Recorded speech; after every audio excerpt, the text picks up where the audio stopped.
자, 오늘 아침 함께 하실 하나님 말씀은 요한복음 17장 2절부터 5절까지 말씀을 함께 나누겠습니다. 아버지여 아들에게 주신 모든 사람에게 영생을 주게 하시려고 만민을 다스리는 권세를 아들에게 주셨음이로소이다. 영생은 곧 유일하신 참 하나님과 그가 보내신 자 예수 그리스도를 아는 것이니이다. 아버지께서 내게 하라고 주신 일을 내가 이루어 아버지를 이 세상에서 영화롭게 하였사오니 아버지여 창세 전에 내가 아버지와 함께 가졌던 영화로서 지금도 아버지와 함께 나를 영화롭게 하옵소서. 아멘. 예수님께서는 먼저 자기 자신을 위해서 중보와 기도하십니다. 자기를 위해서 기도하는 것도 중보기도라고도 할 수가 있어요. 자기가 하나님의 영광을 위해서 사명을 감당할 수 있도록 하는 기도입니다. 5절 말씀에 아버지여 창세 전에 내가 아버지와 함께 가졌던 영화로서 지금도 아버지와 함께 나를 영화롭게 하옵소서. 예수님이 이렇게 기도하세요. 아버지여 나를 영화롭게 해 주십시오. 이게 자기를 위한 기도인데요. 잘못하면 이기적인 기도로 들리지만 이게 이기적인 기도를 넘어서서 자기의 사명을 확인하는 기도입니다. 아버지 나를 영화롭게 만들어 주옵소서. 그런데 그 영화가 어떤 영화냐면 5절에 창세 전에 아버지와 함께 가졌던 그 영화입니다. 그 영화를 내가 잊지 않게 해 주십시오. 하나님이 나를 세상에 보낸 그 목적을 내가 이것을 잊지 않고 다시 나를 깨우쳐 주십시오. 나를 영화롭게 해 주옵소서. 이런 기도를 예수님께서 하신 것입니다. 그러면 예수님이 말씀하셨던 창세 전에 아버지와 함께 있었던 그 영화, 그 영화로 자기를 영화롭게 해달라는 기도를 하셨는데 그 영화란 무엇일까? 이것은 창세 전에 아버지와 함께 누렸던 영화란 하늘에 있는 권세입니다. 그 권세를 다시 내가 갖게 해 주옵소서. 그 내용이 2절에 있어요. 아버지께서 아들에게 주신 모든 사람에게 영생을 주게 하시려고 만민을 다스리는 권세를 아들에게 주셨음이로소이다. 이 권세. 왜 권세를 주셨습니까? 만물을 다스리는 권세, 하늘의 권세, 창세 전에 있었던 아버지와 함께 가졌던 그 영화의 핵심은 파워예요.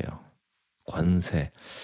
땅의 그 정치의 힘이 아니라 하늘의 권세를 주셨는데 그 권세를 주신 목적은 이 많은 사람들에게 생명을 주게 하기 위해서 하나님은 이 권세를 내게 주었다는 것이죠.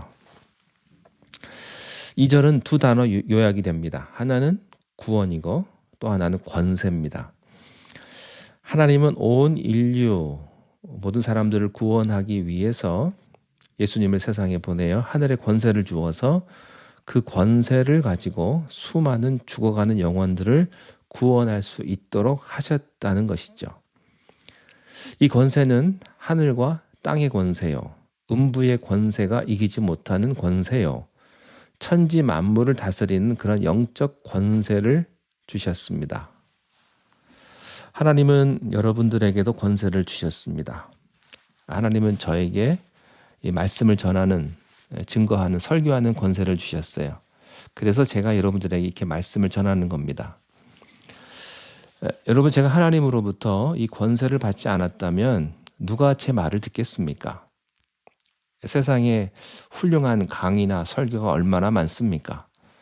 그런데 하나님께서 구원을 원하셔서 구원을 주시고 축복을 주셔서 저에게 이렇게 말씀을 전하는 권세를 주시기 때문에 제가 강단에서 설교하는 것 아니겠습니까? 이게 권세예요. 여러분에게도 하나님의 권세를 주셨습니다. 세상을 구원하라는 권세를 주셨단 말이죠. 이것이 아들을 영화롭게 만드는 것입니다. 여러분, 사람을 구원하기 위해서 하나님이 권세를 주셨는데 그러면 사람을 구원한다는 것은 영생을 얻는 것을 의미하는데요. 3절 말씀에 보면 그럼 영생이라는 게 뭐냐? 그 정의가 3절에서 이렇게 말씀하고 있어요. 영생은 곧 유일하신 참 하나님과 그가 보내신 자 예수 그리스도를 아는 것이니다. 영생이라는 단어 뜻은요, 오래 사는 거죠. 그런데 잘 보세요.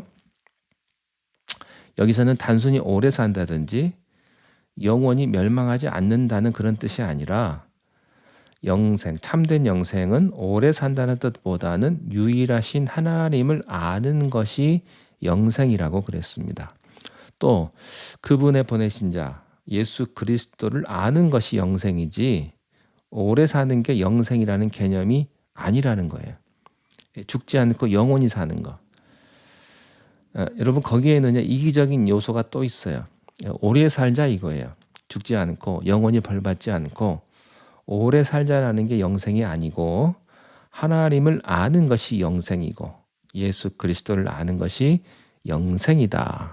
이렇게 예수님이 정의를 하십니다.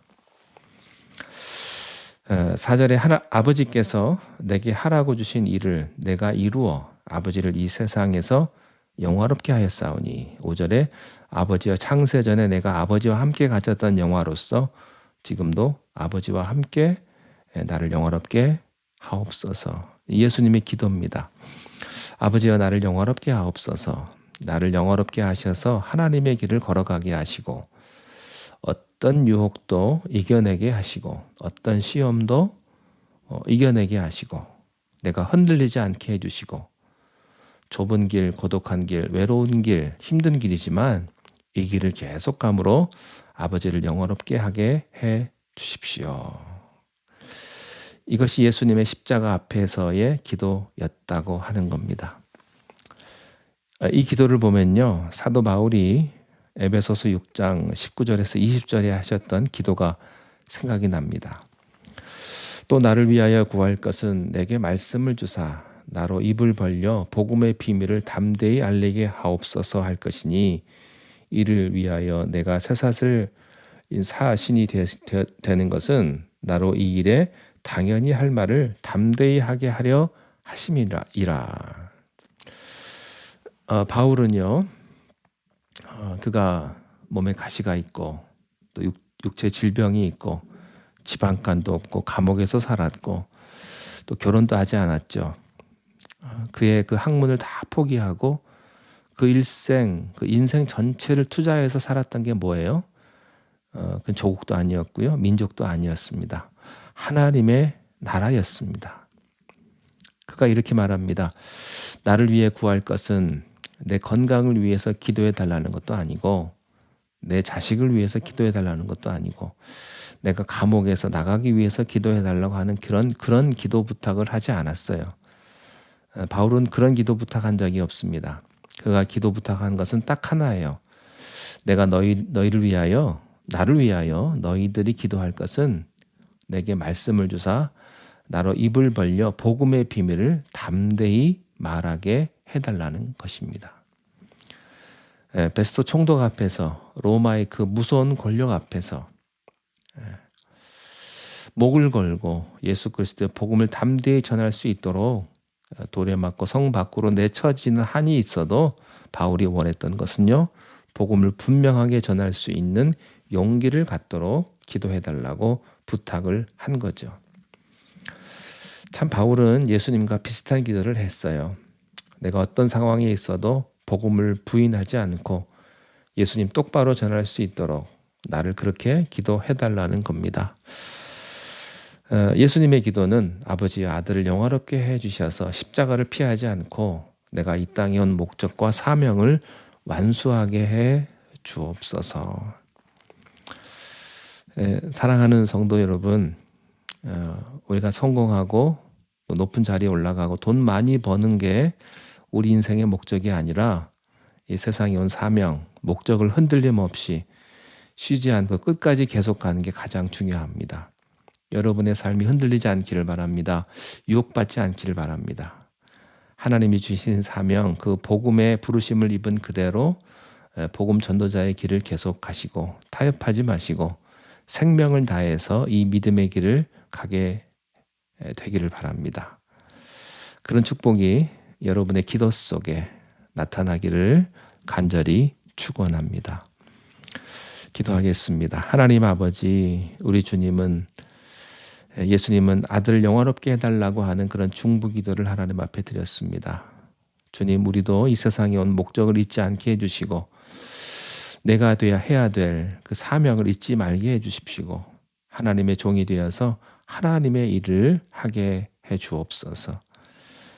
영생이란 오래 사는 것이 아니고 하나님을 아는 것이며 예수 그리스도를 아는 것이라고 하셨습니다. 주님, 우리가 하나님을 알기를 원합니다. 예수님을 더 깊이 알기를 원합니다. 예수님의 이름으로 기도하옵나이다. 아멘.